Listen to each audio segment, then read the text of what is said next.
Okay,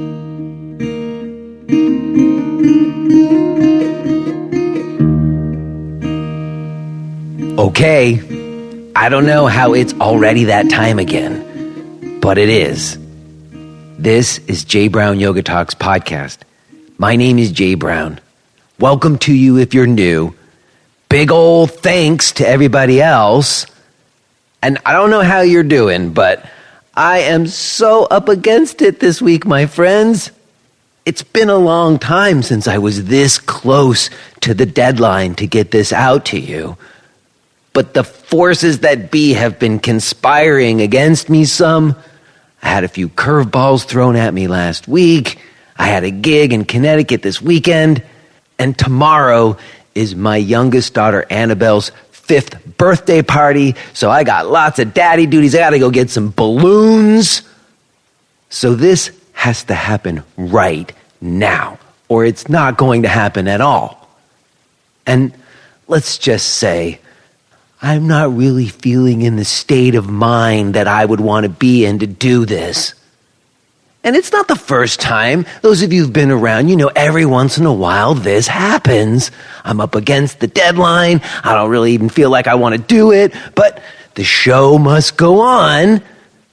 It's going to be fine though, isn't it? It's going to be fine. It worked out all the other times, so I'm sure it's going to work out this time too. Fortunately, I have a wonderful talk to share with you with my friend Ian Price Murphy.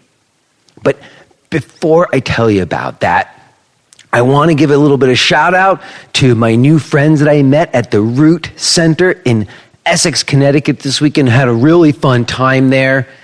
And there was one person who came on the second day whose name is eluding me in this moment, but it was good to meet you and your partner.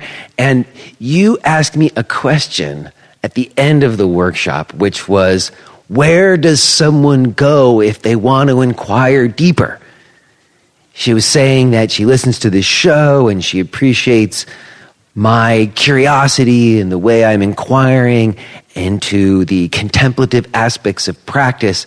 And where she is, she doesn't feel like she has a lot of resources to learn more about yoga outside of just doing asana. And she was asking me, well, where can I go to have other people to inquire about that with? And if that is true for you as well, then I do have several opportunities for you to do that with me if you want. I have a live stream subscription where I do 4 practices a week that you can join in on live, or you can do the most recent one 24 hours a day. And that has not only an opportunity to have regular practice with me, but also some time for discussion. If you want even more in-depth discussion, then you would want to check out my weekly teachers class where I do a video call each week, teachers from all over the world, and that is really in-depth inquiry and a lot of support. The people in that group are fantastic, and there's some amazing things happening there. And also, if you haven't listened through the full archive of this show, then you could get a podcast premium subscription and do that. That's an education in and of itself. And I was just recently mentioning that we have recently introduced annual subscriptions for all 3 of those. We have super low monthly rates, but you can save even a little bit more money and make more of a commitment with getting an annual subscription. So you can check that out. Live stream subscription, teacher's class, and podcast premium, all of those now with annual subscriptions. You can find all of that stuff at jbrownyoga.com.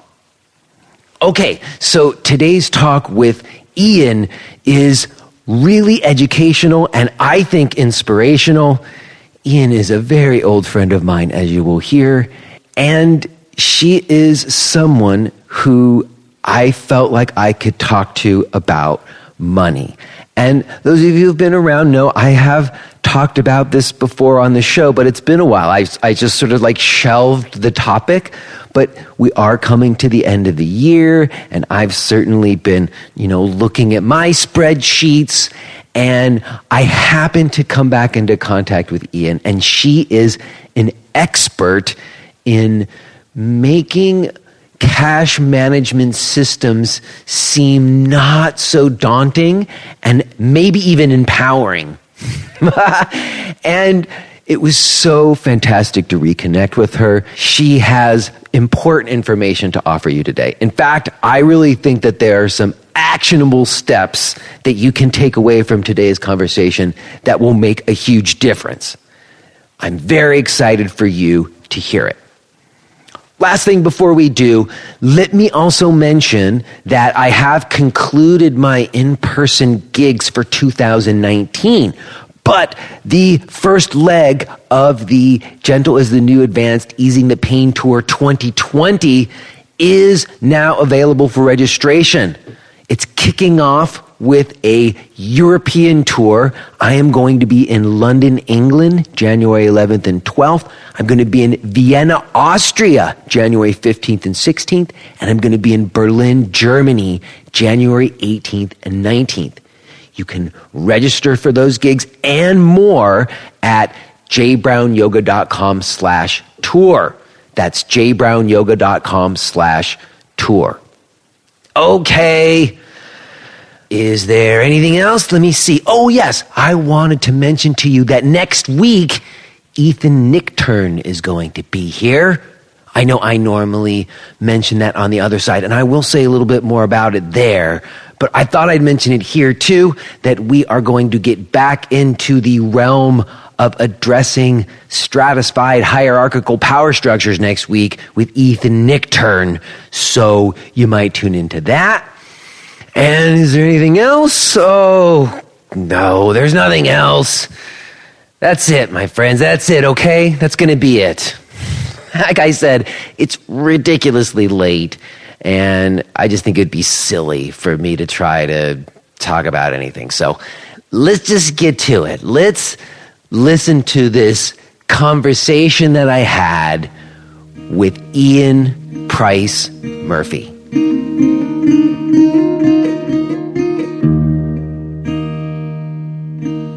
Oh, hello. Hello. Ian. How are you doing? Oh my gosh. What fun is it to have this moment to connect with you after all of these years? Yes. And, you know, your note to me, I don't know what prompted it on your side, if you're just like trying to get out what you're doing to other people or whatever, but you came right at a particular moment for me. And you would totally not know this at all, but your face there's a moment that I had with you, and there was a look that you gave me, and I'll get to that moment today, but there's a moment where there was a look in your eye, and that moment has been in my head in the last 2 years since I let go of the center.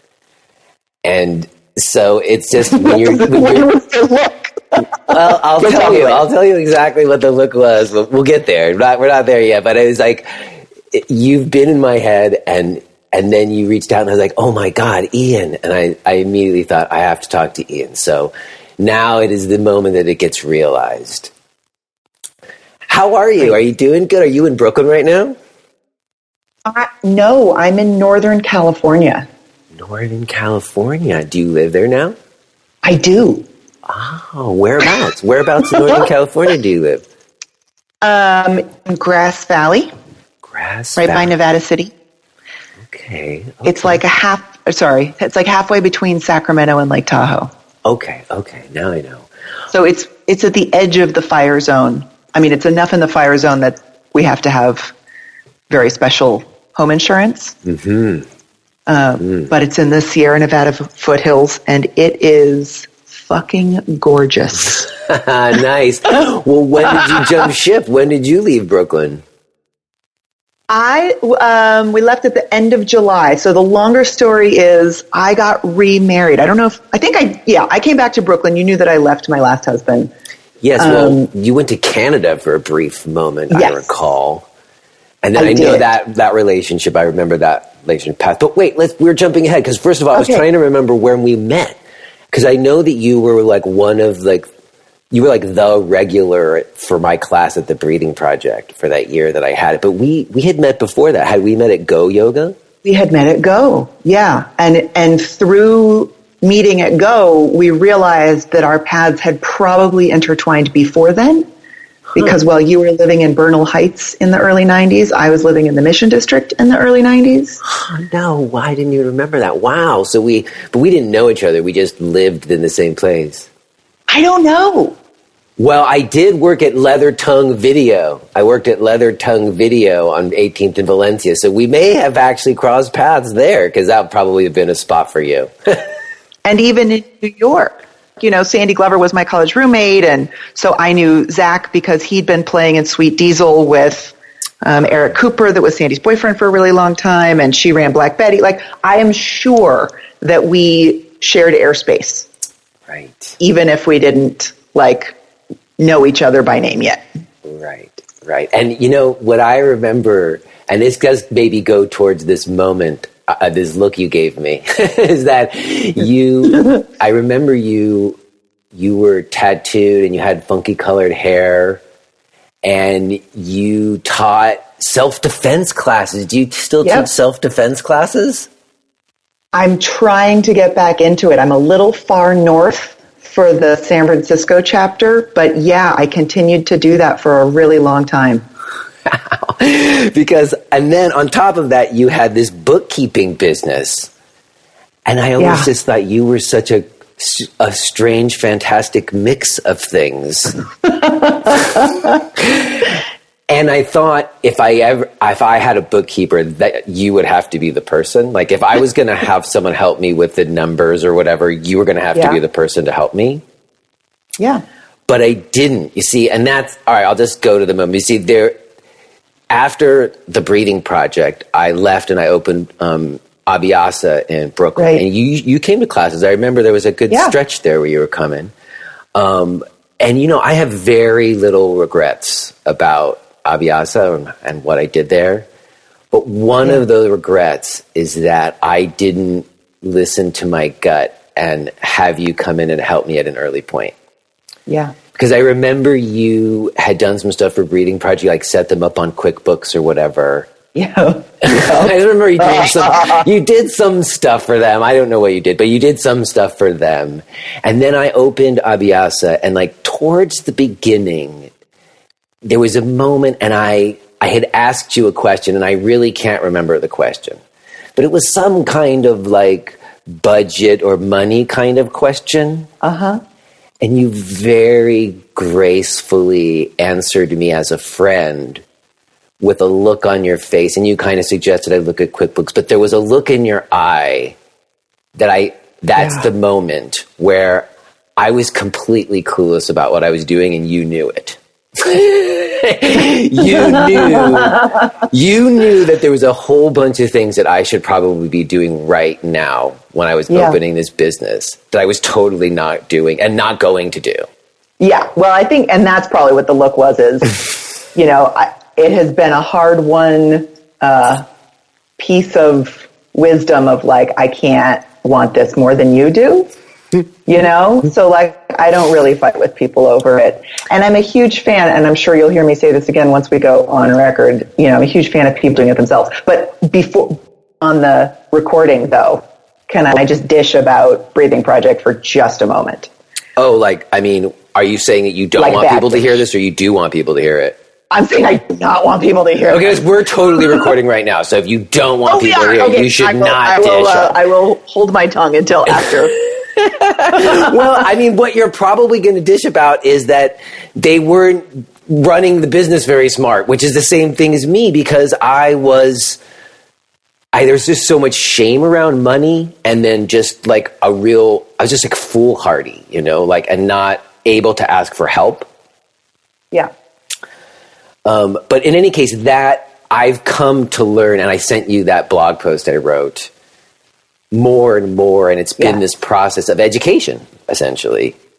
Education around money and business. Because I never really ran the yoga center like a business ever. I just was sort of flying blind and got lucky for a long time until it didn't work anymore. Yeah. I mean, I think, to be fair, I think that's true about many businesses, and the ones that are prepared and do all of the stuff that they're supposed to do, that there is some, I mean, I sort of define luck as being ready for the moment when it presents itself. Mm-hmm. You know? Mm-hmm. That I don't think luck is something that just sort of drops out of the sky. Like, it's an opportunity that you are both awake enough to recognize as it floats by, and you have the ability to reach out and grab it. And that those two things have to come together to create this thing that I call luck. Well, there you go. I mean, what I would say is the main issue, and it's what I wrote about, is I really didn't set up a structure for myself, or the structure that I set up for myself was inadequate to the task of keeping track to what was happening with the money and what I was doing with the money. Yeah. And I guess part of it is that I have like I said, there was all kinds of like emotional, psychological things around money and numbers in general. Like, I'm not like numbers. Have you always been like a numbers-oriented person? That's a really good question. I think I probably was, but I didn't realize it.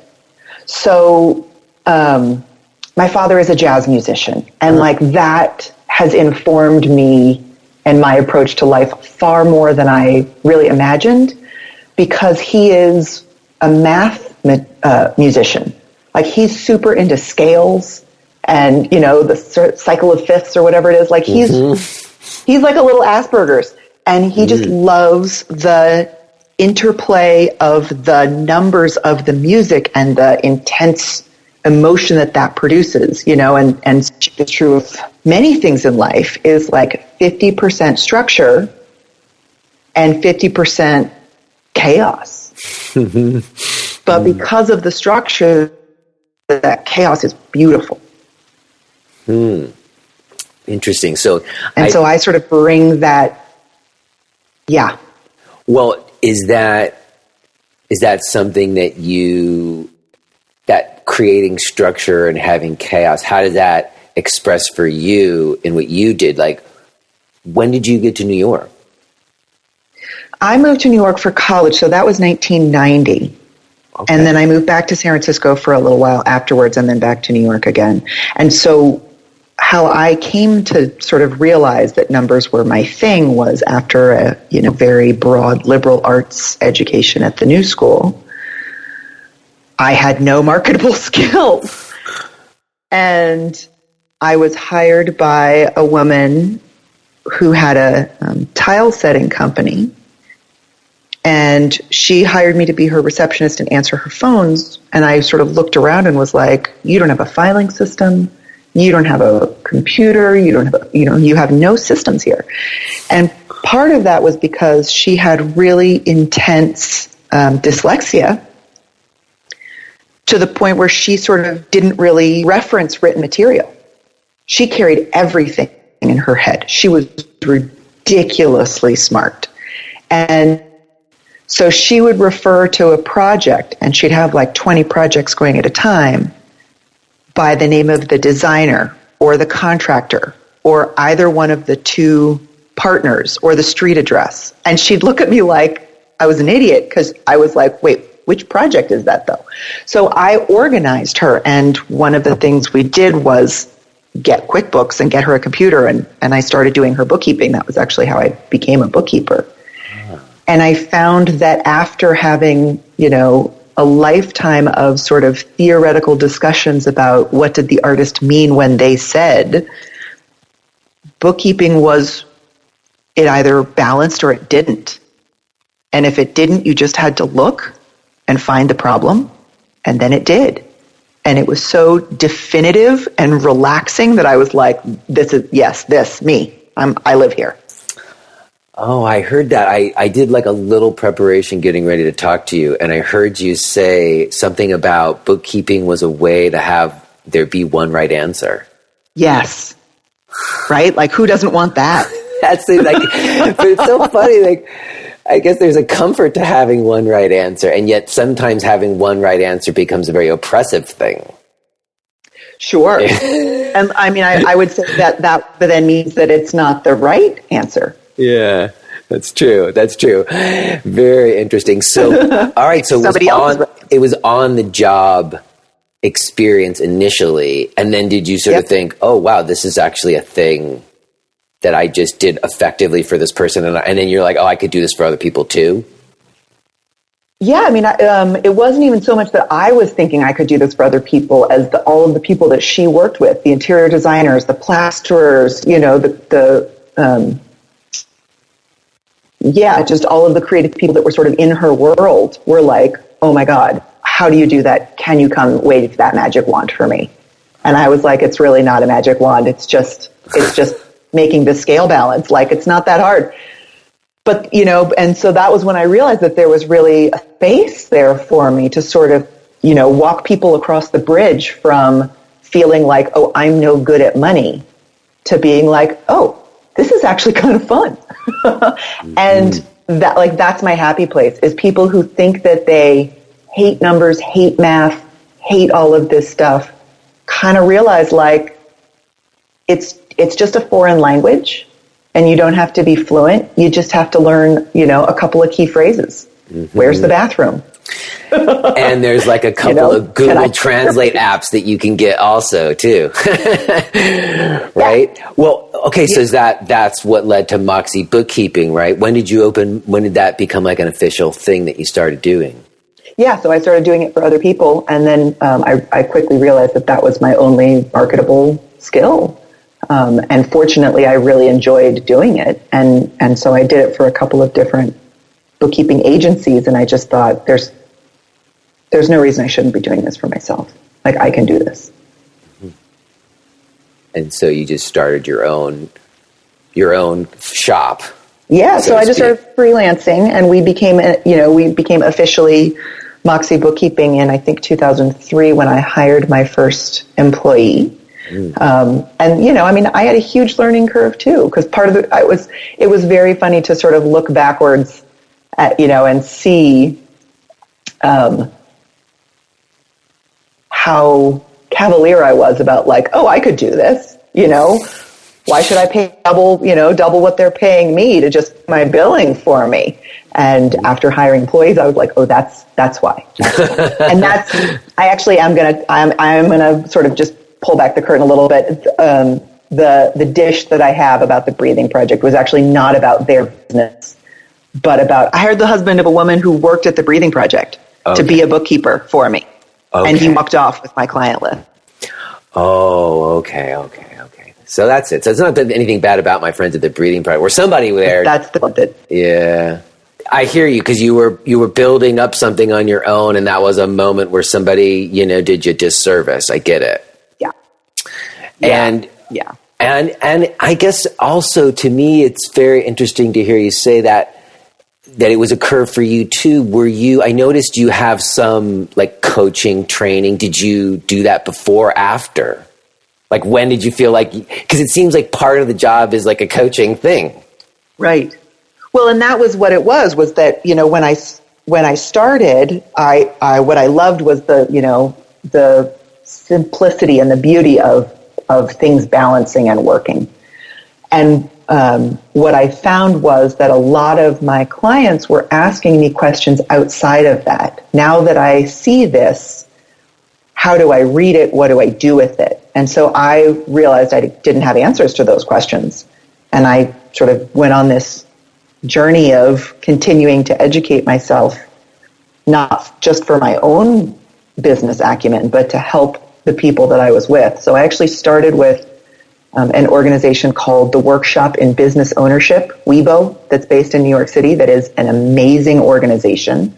It's like a 16-week basic business owner boot camp for not a lot of money. They're a nonprofit. I don't know what their rates are now. But they just talk about every aspect and just really lay out the fundamentals. But even then, people were still saying, so should I do this or this?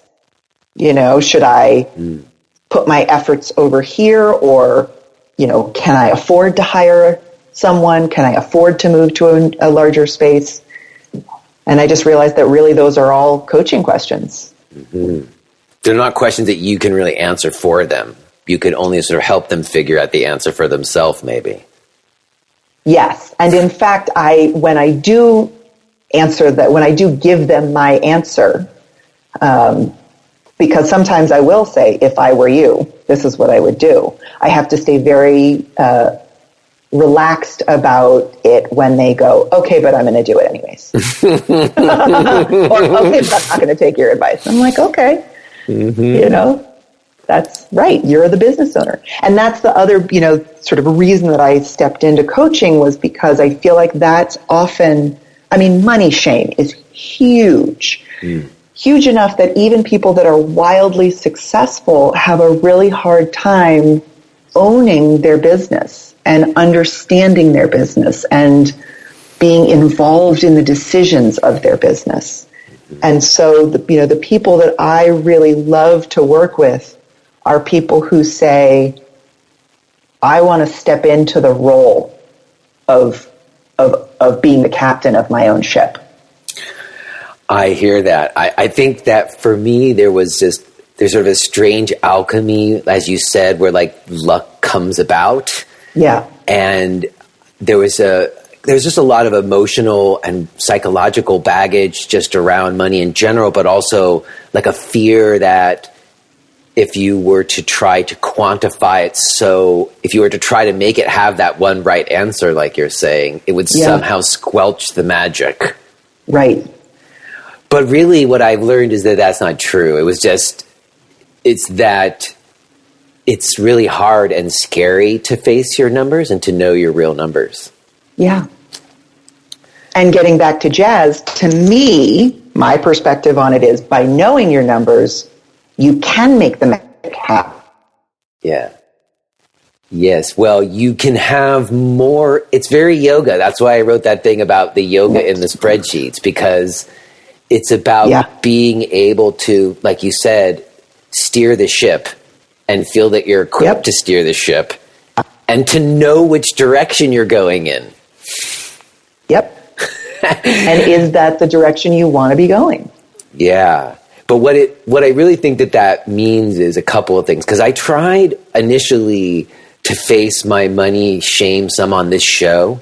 Yeah. And I just told everybody how much money I was making. Mm-hmm.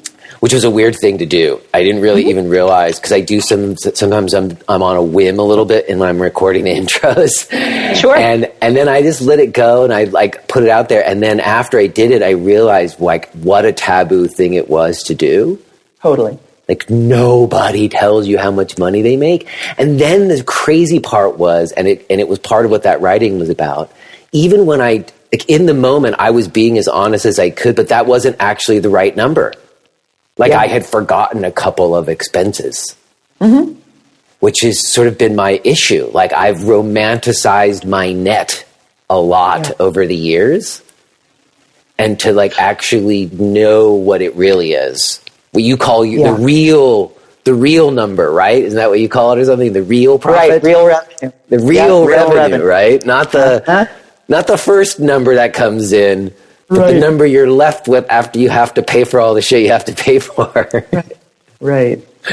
And so it's interesting because I think that, it doesn't, in my opinion, it doesn't really matter that you got that number wrong. Because I think it's really important to be open with people. But a number is just a number. And, obviously it's a very impactful number, but some people can do a lot with $50,000, and some people think that $50,000 is ridiculously low.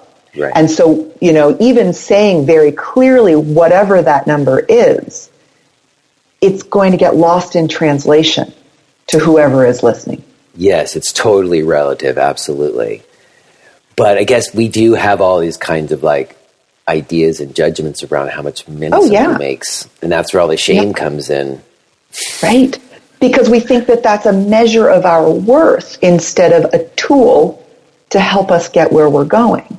Right. You know, and I see that a lot in communities, and I think yoga falls under this, where people are there to do good for themselves, for others, and for the larger world, and that a lot of us mistakenly believe that money is going to get in the way of that rather than assist with that. Mm-hmm. Yeah, and actually, when you get your numbers better, it definitely assists. Everybody knows that. It's only when you're struggling with the money that it feels like it's not helping. Right. And, you know, but again, I think that, you know, for some people, there is as much shame in making money as there is in not making money. Yeah, that is an interesting thing. And that's really hard, you know, and I think that I probably used to be that person too. And one of the things that shifted my mindset that allowed me to feel like a business owner rather than just, oh, no, I'm just another bookkeeper along with my little, you know, workers here, was I'm actually joining the ranks of small business, which is what keeps this country afloat. You know? Well, I do. I think I never really thought of myself as having a business. Right. I was just owning my job, I think, for a long time. And I've made that distinction on the show before because I think there's a difference. There is a difference. Because to me, the difference is, and it's what I wrote about in that piece, is it was not only just knowing my numbers, like my real numbers, like we were just talking about, but then having them over time so that I could track them and see patterns or like trends. Like, is it an upward trajectory or downward trajectory? Yeah. And then you're in a place to make a strategic decision. Right. And that's when it comes to business. You know, that's when you're steering, you know, like until I had that, not only the real numbers, but then was putting them into the spreadsheet accurately with consistency over some period of time.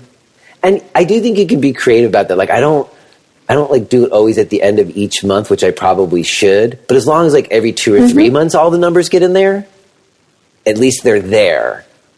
And it's being able to track it that seemed to me where I started to feel like, okay, now this feels like I have a business now. Interesting.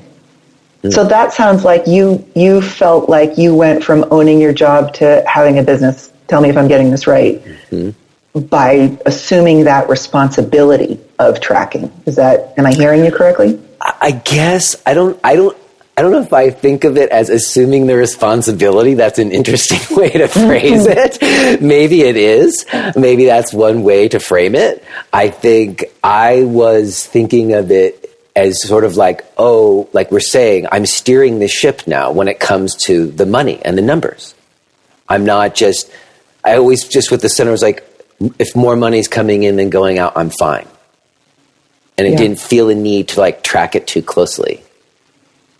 Well, I mean, in some ways, you're right. As long as there's more money coming in than going out, I know. You probably are fine. The question is, if you're not tracking it, how do you know? Yeah, well, that's the thing. Because I was like the woman you worked for, and I'm slightly dyslexic too. And I think I just had like a gut instinct.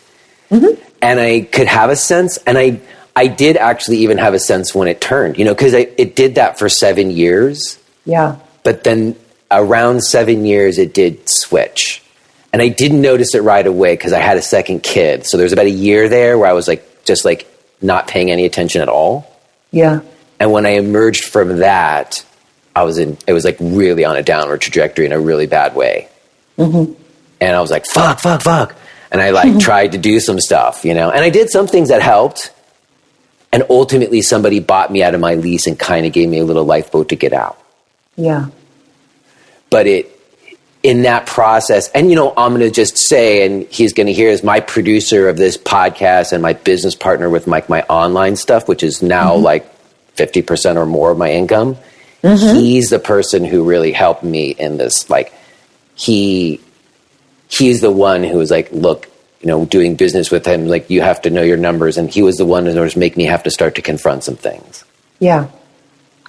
But it really was a very emotional, and still to this day, I'm still working on it, you know? Yeah. This kind of taking charge. It's interesting you say, assume responsibility. What Yeah. do you mean when you say it like that? Like, where does that frame come from? So, the reason I asked it in that way is because I think that there's, again, I don't know why I always sort of go back to this like captain of the ship thing. I don't know anything about boats at all. So whatever. Yeah. But it's this idea of, maybe it's the idea that like the captain goes down with the ship. Do you know what I mean? Like that you are in charge of this vessel and all of the people on board. It's not just you in a rowboat, picking where you want to go anymore. And it the bigger the ship, the slower it turns. And so it's not just taking responsibility for typing the numbers in, which I actually think maybe should be delegated out to an assistant or whatever, because in my opinion, part of the moving into being an owner is learning which details you don't have to worry about anymore. And if you're a freelancer and you're the one wearing every hat, then yes, do your numbers, pay attention. I would say, weekly, maybe monthly, but definitely no less than once a month, because then all you're doing is checking your rearview mirror and not looking at the iceberg in front of you. I guess if the only thing there, and I hear what you just said, and I'll take it in for a moment, and then I'll say, when you wear too many hats, the hat that you don't want to put, the one like the put the numbers in this week hat is the one that you tend to pick up the least. Totally. Yeah. And I would say, in the bookkeeping business, that is one of our most valuable spaces. Services. Is to say, hey, we're going to work on your books next week. Have you done your data entry? And the answer 9 times out of 10 is no, but I'll have it done by Monday. Yeah. It's a disciplinary tool to make you do it. Yeah, it's just some accountability. Yeah, very interesting. And I do think it is about responsibility in the sense of, well, the other thing I was thinking before I say that is, one of the differences I think a little bit when it comes to business, because I've like tried to read up and educate myself about some business things, but they don't always apply in a sense that like what I'm selling is like, I don't sell selfie sticks or spinners or whatever, Yeah. It's just like me and my time or content I can create. It's like art, or something. And so that I do think sometimes makes it a little bit murkier, makes it a little bit more difficult to separate yourself from the numbers or something, like some people are able to be a little more objective when they're looking at the numbers, and it's an emotional thing if it's like you're wearing all the hats, Right. And again, that, to me, that's like a great time to outsource, whether that's, outsourcing the stress to your therapist, outsourcing the numbers to an assistant, like whatever it is, which again, just gets back to this sort of like cultural tragedy of, not wanting to ask for help. We've been so conditioned to not say, hey, can you help me with this? I know. Well, and also help me with the numbers, like your books. Like they have that expression, and maybe it's like a bad, not so PC expression anymore, that open the kimono expression. Right. It does feel incredibly vulnerable. Like if you're the only one who's been doing your numbers and then you like let someone look at them. Right. Like I remember I sent my producer my spreadsheet, and I was like, it was like a really nervous thing to do. It was like going to a therapist and telling them the truth or something, Yep. I often draw the parallel of going to a dermatologist. I don't know if you've ever had this experience. I went to a dermatologist and I was like, I have a little spot on my ear. Can you check this for me? And he was like, sure, get undressed. I was like, wait, what? He's like, yeah, I got to check you. And I was like, I am not prepared for this. Like, I'm not wearing my doctor underwear today. Like, this is not cool. Yes. And so here I am suddenly standing in the middle of a room naked just because I wanted to have something on my ear looked at. And I was like, this is what my bookkeeping clients feel like. I'm sure. Like, yes. Yeah, it is. It's a feeling of being naked. That's right. Yeah. You're totally naked. And in a really vulnerable, because there's like that shame around the money way. Yes. Yeah. But I think it's a valuable thing to embrace. I certainly feel that was like a first step in a way. Like, okay, like let's just have it all out. And it was in desperation, really. It was like, okay, like what I'm doing is totally not working. Yep. So I got to try to address it. And the first step is to like be honest about shit. Yep. Let's just have it all out. So that's sort of step one. So and me, it sounds like your work is really about relationship. Like there's a lot of yoga going on and helping people through this process, I would imagine. Totally. Yes. I mean, the yoking, right? The yoking, the bringing together of the two pulling opposites of I'm an artist, but I need to ground my feet in this money thing. And my great hope is always, that just by pouring some sunlight on that shame, you'll realize that it's really not that bad. It's really that huge thing, that huge shadow looming over your bed at night turns out just to be the little, teddy bear sitting on your nightstand. Well, there's that expression, you got to feel it to heal it, Yeah. So once you face the fear, it already is much better. And once you do, now I'm way better. My health, my well-being and mental state is infinitely better for being more solid about what's going on with my numbers. Yeah. The other thing I was thinking about, and it was what I was saying before when you said this word responsibility, because another big conversation on the show these days is about the way that yoga is presented and marketed. And the way that yoga's sort of been debased a little bit in regards and culturally appropriated for exploitive capitalistic ends. And part of being able to take responsibility about how your work as a yoga teacher is presented is doing this. Because it's when you don't have you're not steering the ship, that you outsource those important decisions to other people. Yeah. I mean, I think that's also part of the resistance for money, right? Is I don't want to come off as, one of these people who present yoga for hangover cures kind of a thing, where it's just what? Yeah. Don't you do all the damage you want, girl? We'll fix it in the morning. No, that's not